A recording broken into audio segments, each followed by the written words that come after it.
Assalamualaikum warahmatullahi wabarakatuh. Perkenalkan, saya Muhammad Raffi dari jurusan Ekonomi Pembangunan Fakultas Ekonomi Universitas Sriwijaya.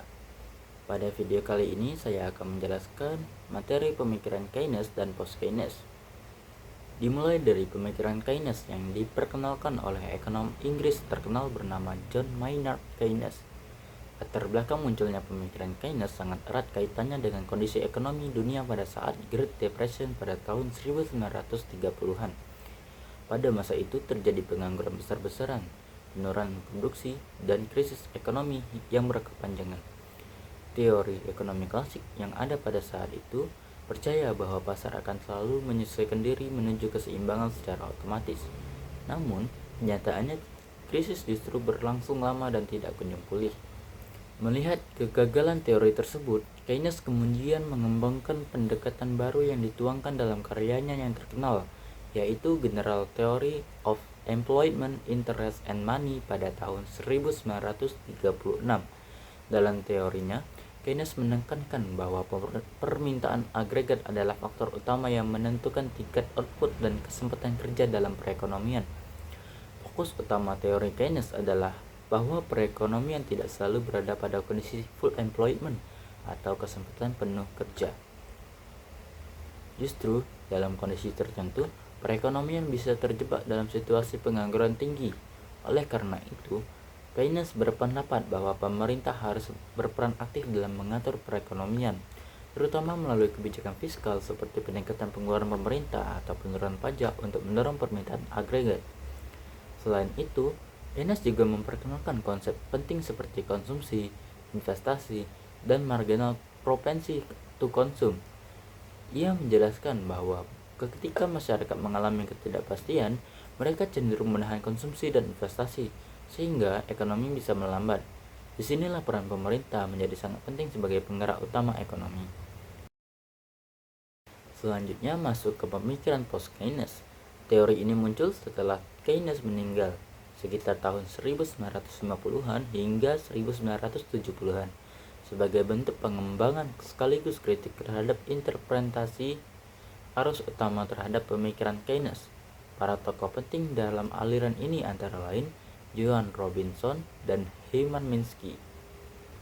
Latar belakang munculnya post-Keynes tidak terlepas dari ketidakpuasan terhadap apa yang disebut sebagai Keynesian mainstream atau sintesis neoklasik yang dianggap sebagai terlalu menyederhanakan pemikiran asli Keynes.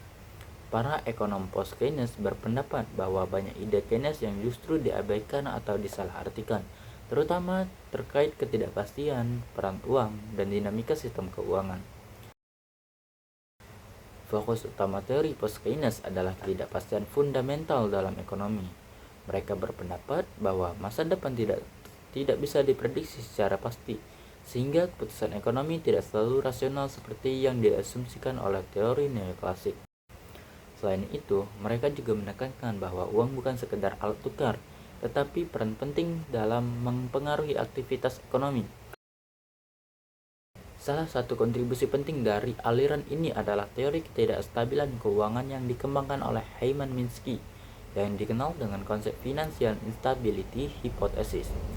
Dalam teori ini menjelaskan bahwa sistem keuangan secara alami cenderung menuju ketidakstabilan karena perilaku spekulatif yang meningkat saat ekonomi sedang tumbuh.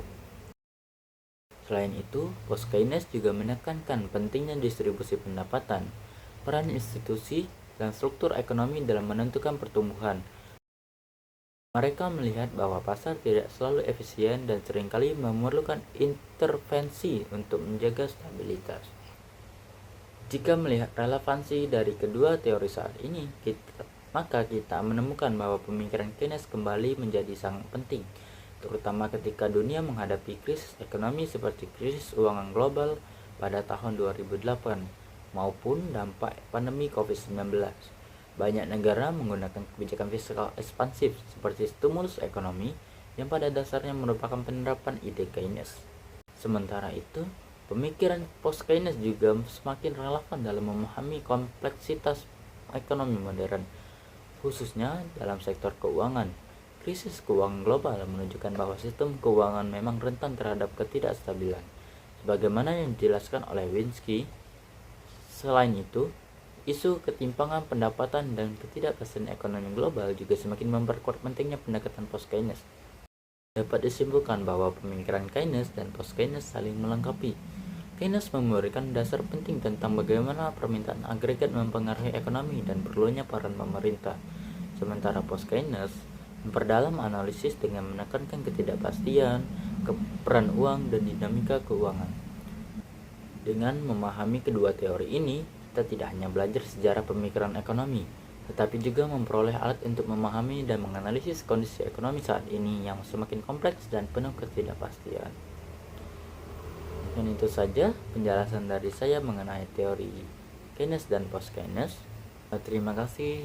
Wassalamualaikum warahmatullahi wabarakatuh.